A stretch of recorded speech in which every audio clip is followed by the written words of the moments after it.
ठहरो पार्थ, ठहरो।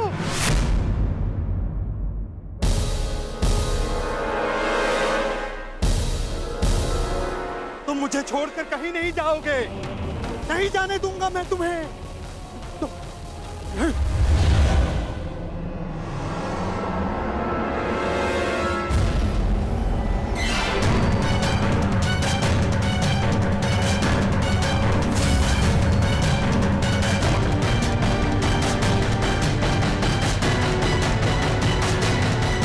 कहीं नहीं जाने दूंगा तुमको। फिक्र करो। तुम्हारा इस युद्ध से क्या संबंध है? एक योद्धा का युद्ध से वही संबंध होता है जो धनुष का बाण से होता है। मैं भी इस युद्ध में सम्मिलित होना चाहता हूं।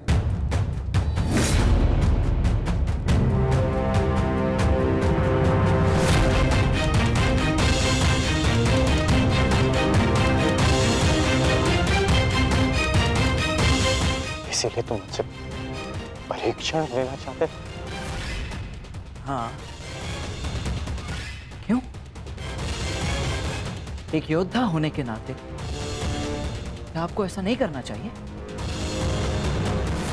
करना चाहिए, मुझे ऐसा करना चाहिए। देखो पुत्र, मैं तुम्हारे निर्णय का बहुत सम्मान करता हूं। मुझे तुम पर गर्व है, परंतु इस किंतु परंतु इसके लिए अब कोई स्थान शेष नहीं है। मैं अपना निर्णय ले चुका हूं और अपना पक्ष भी चुन चुका हूं। तुम अपना पक्ष भी चुन चुके हो? हाँ, जिस ओर मेरा मित्र साम होगा। पिताश्री, मैं जानता हूं ये युद्ध अनेक लोगों की बलि लेने वाला है।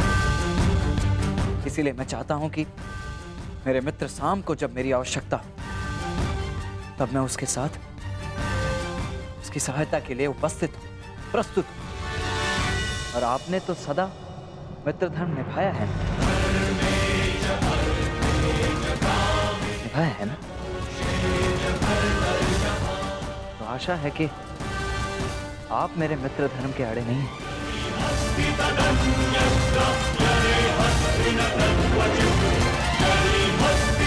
मुझे अभ्यास करने जाना है। प्रणिपात। देखो, जो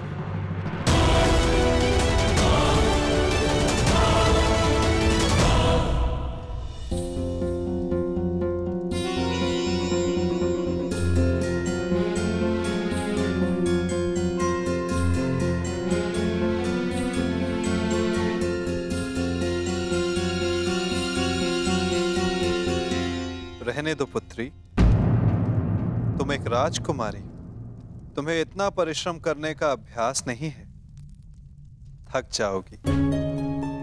नहीं पिताश्री, आप चिंता मत कीजिए, मैं कर लूंगी।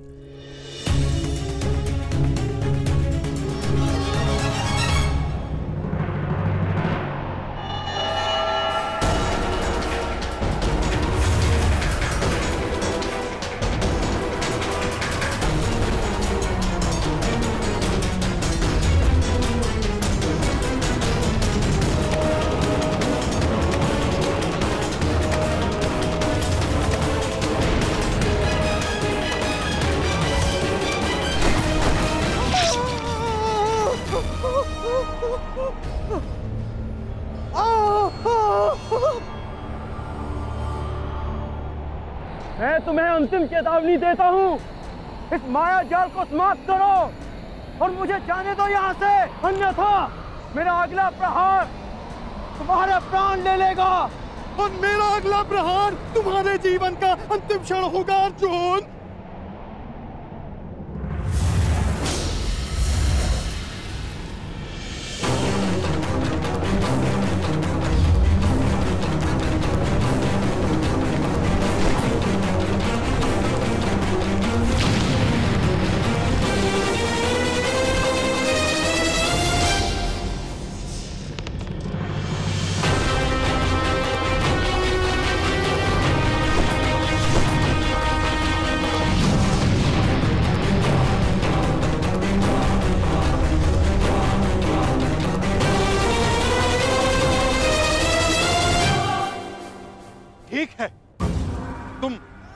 मुझे अपना आराध्य नहीं मानते ना सही।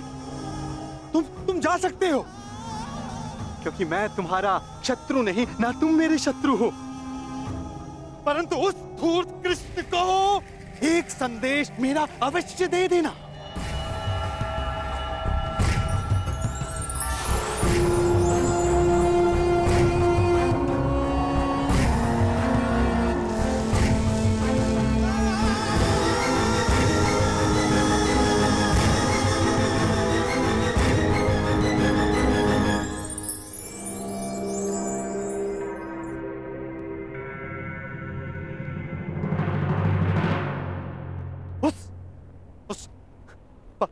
पाखंडी कृष्णा को ये उपहार दे देना, समझ जाएगा। कहना उसको कि उसके पास मेरी एक वस्तु है जो मुझे चाहिए। तुम जा रहे हो, जाओ जाओ, परंतु तुम मेरे पास अवश्य आओगे। आना ही होगा, तुमको आना ही होगा।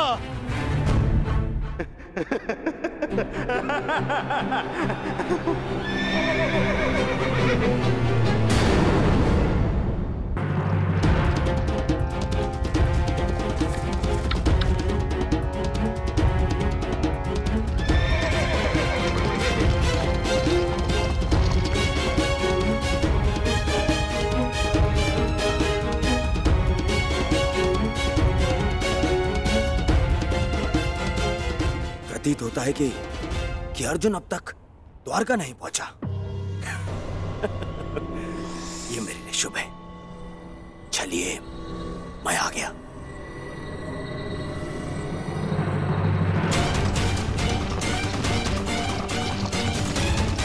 और शीघ्रता करो सारथी।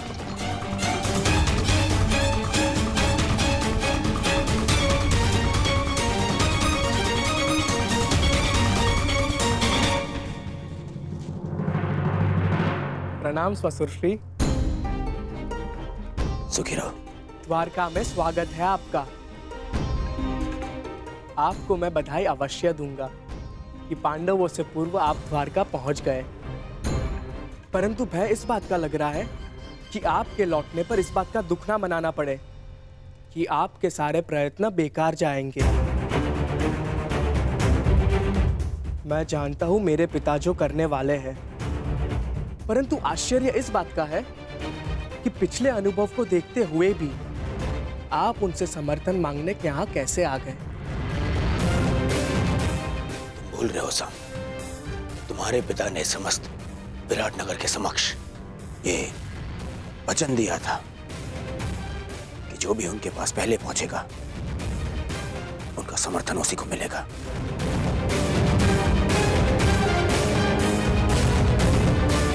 और देखो मुझे, मैं पांडवों से पहले यहाँ पहुंचा हूं। ये जानते हुए भी कि वचन तोड़ने मरोड़ने में वो सिद्धहस्त है।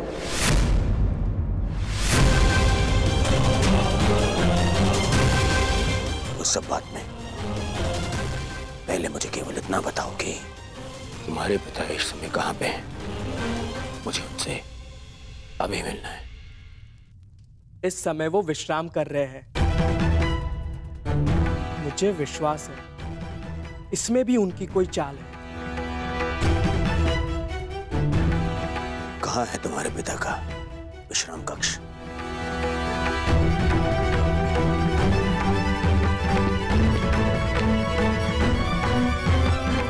आश्चर्य होता है, इतना सब देखकर भी इन्हें अभी भी लगता है कि द्वारकाधीश इनकी सहायता करेंगे।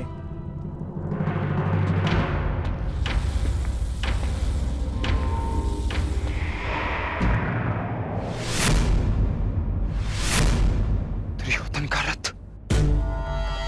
हे ईश्वर, कहीं माधव ने उसे समर्थन का वचन तो नहीं दे दिया।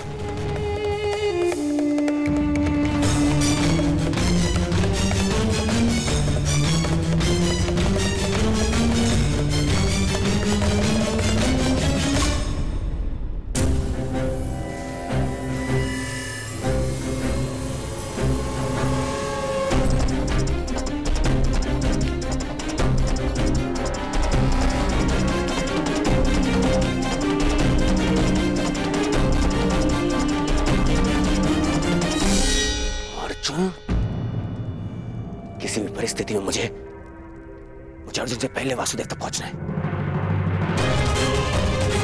वासुदेव कहाँ है? वो अपने कक्ष में विश्राम कर रहे हैं।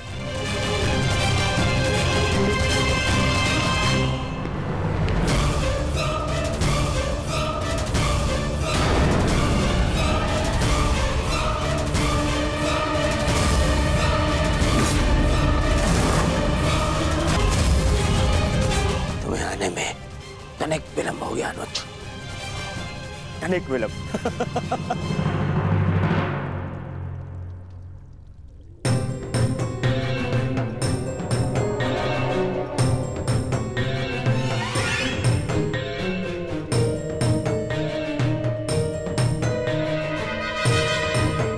ये चलिया तो सो रहा है, प्रतीक्षा करनी होगी।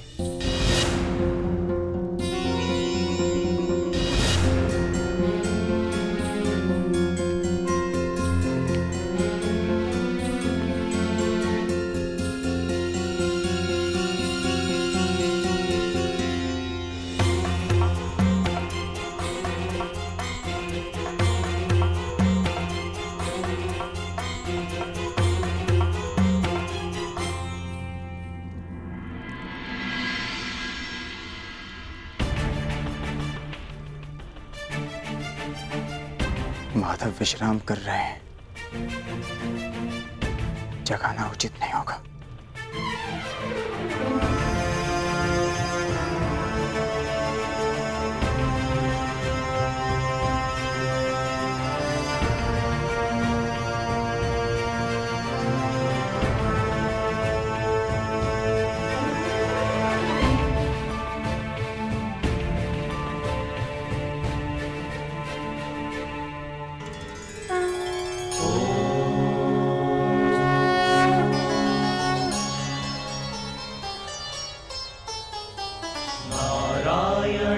नमस्कृत्य नरं चैव नरोत्तमम्। अरे अर्जुन, एक वर्ष किन्नर क्या रहे, तुम तो क्षत्रियों के लक्षण ही भूल गए। केवल समर्थन पाने के लिए तुम क्षत्रिय कुल का अपमान कर रहे हो। तुम तो धरा पर बैठ गए ऐसे। जो इस धरा के स्वामी हैं, उनके समक्ष ब्राह्मण क्या और क्षत्रिय क्या।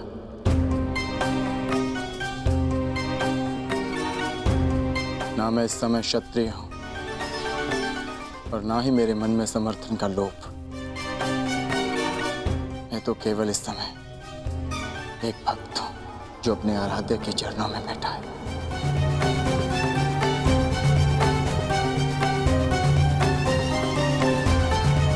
बैठो बैठो।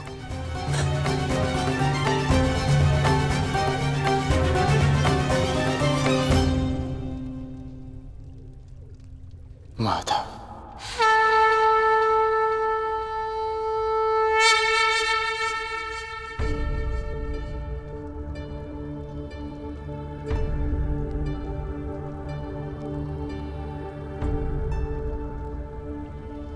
कब आए पार्थ?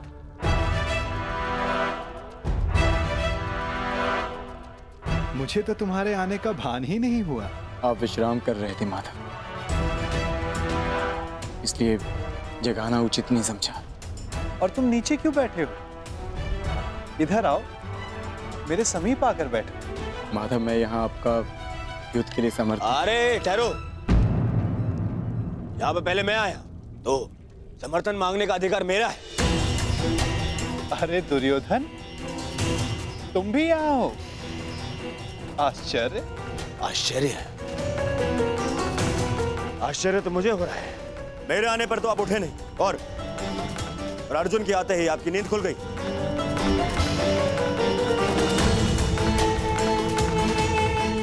वासुदेव, मैं यहाँ अर्जुन से पूर्व उपस्थित हुआ हूं, इसलिए समर्थन मांगने का अधिकार पहले मुझे मिलना चाहिए।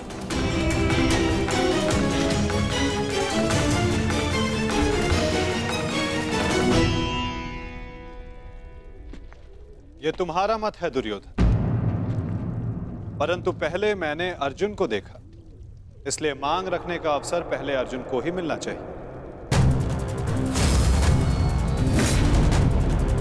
यही धर्म है। परंतु नियम यह था वासुदेव कि जो द्वारका पहले पहुंचेगा, आपका समर्थन उसी को मिलेगा। और मैं अर्जुन से पहले यहां उपस्थित हुआ हूं।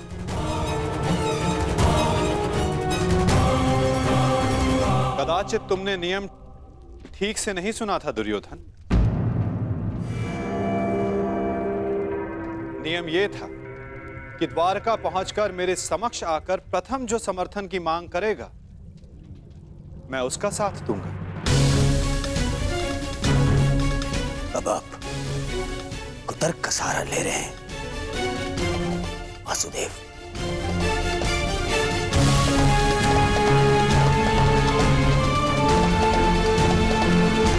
जानता था मैं कि आप पक्षपात अवश्य करेंगे। आरोप मत लगाओ माधव पर।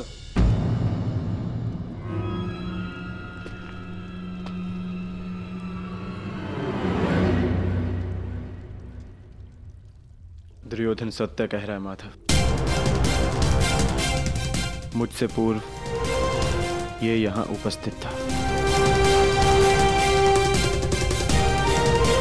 परंतु आपके पीछे बैठने के कारण आप इसे देख नहीं पाए। इसलिए समर्थन का पहला अवसर दुर्योधन को ही मिलना चाहिए।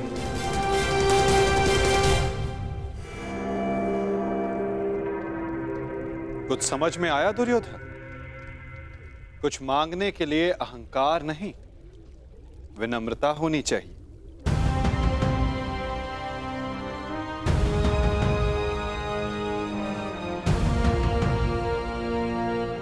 कहो, क्या चाहिए? मैं चाहता हूं कि आने वाले महायुद्ध में द्वारका हम कौरवों का समर्थन करें विनम्रता से।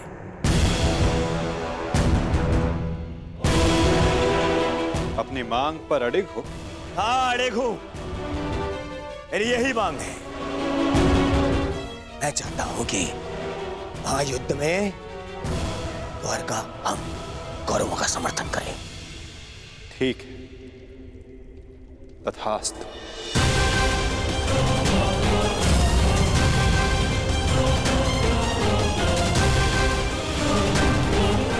परंतु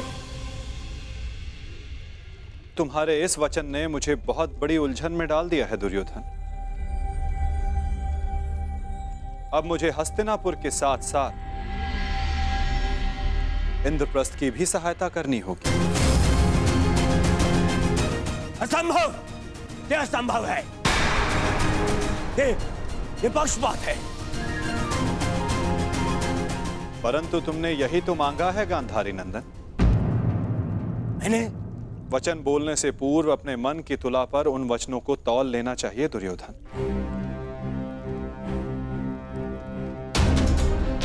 तुमने कहा कि कौरवों को द्वारका का समर्थन मिलना चाहिए। अपने द्वेष के कारण तुमने पांडवों को सदा भिन्न माना।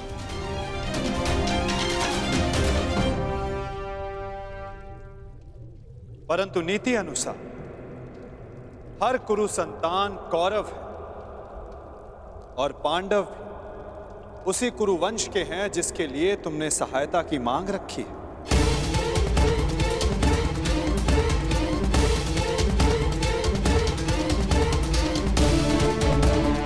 इसलिए मुझे अपना समर्थन दोनों पक्षों में बांटना होगा।